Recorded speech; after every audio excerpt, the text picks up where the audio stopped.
Шаңырақ қорған тойына келіп отырмыз. Қуанышқа ортақ сөзді Алтынбек тойларымыз тойға ұласа берсін.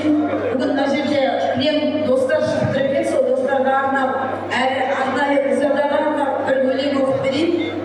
Қалғанымыздар ізгілік пен ізеттің байлауында, мамалаздыр сайраған қойнауында, достық атты қазына аралы бар, сонау мақсат тауының жайлауында, жұрттың бәрі